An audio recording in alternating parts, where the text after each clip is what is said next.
Did you hear that Ayn Rand said that selfishness was a virtue? You have got to be kidding me.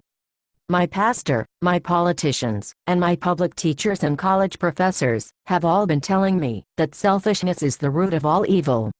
That if we were allowed to truly be selfish, then we would go and murder our very neighbors for money, and that we would even eat our own young. Do you really believe that? Do you really believe that it would be in your rational self-interest to murder your own neighbors in order to get their stuff? Do you believe that if your stomach started grumbling one day, that you would seriously consider eating your own children? Well, now that you put it that way, I guess not. In fact, to be serious, it all sounds kind of crazy now. So, what reasoning does your pastor, your public school teacher, your college professor, or your politicians have for denouncing selfishness as immoral, besides this straightforwardly false presumption that humans are all bloodthirsty, range-of-the-moment savages, hell-bent on raping and murdering everyone around us the moment we were let loose from the shackles of a force-fed morality of altruism? I guess they don't have another reason, besides this whole bloodthirsty savages thing. Tell me, is there a good reason to be selfish? According to Ayn Rand, what life is a series of self-generated self-preserving actions, and that, because man isn't governed entirely by animal instincts, man needs an abstract code of values to survive and to be happy. Alternatively, any random course of action is simply not good enough for achieving anything.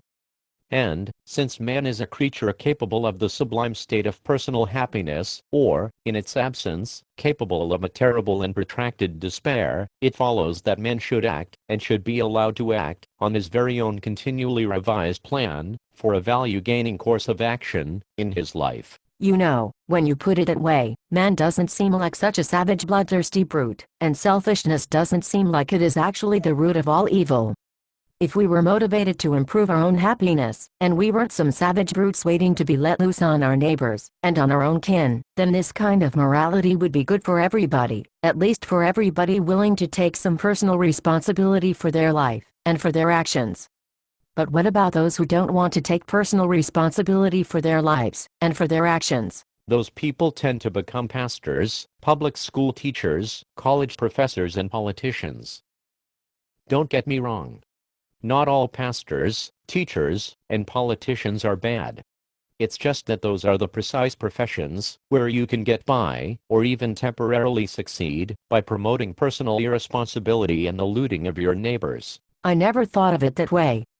But let me ask you this, if we all pursue our own happiness individually, won't there still be needy folks who fail at this task, and who will, therefore, at least temporarily need our brotherly love and goodwill, in order to thrive and be happy? Yes, but do not confuse altruism, or the sacrifice of self to others, as true brotherly love and goodwill.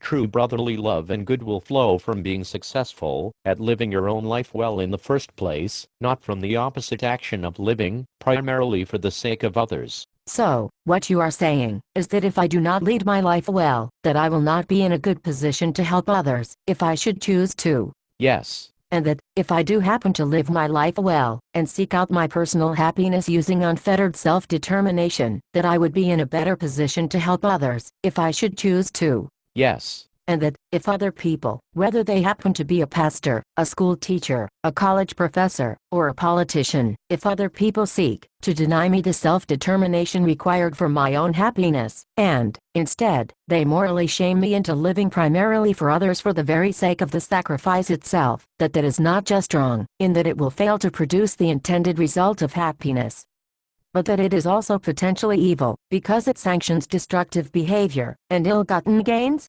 Yes. Well, we have discussed a lot. I have got to take time to think about all of this. It may be one of the most important things for me to ever think about in my entire life. Thank you for the discussion. You're welcome. Anytime.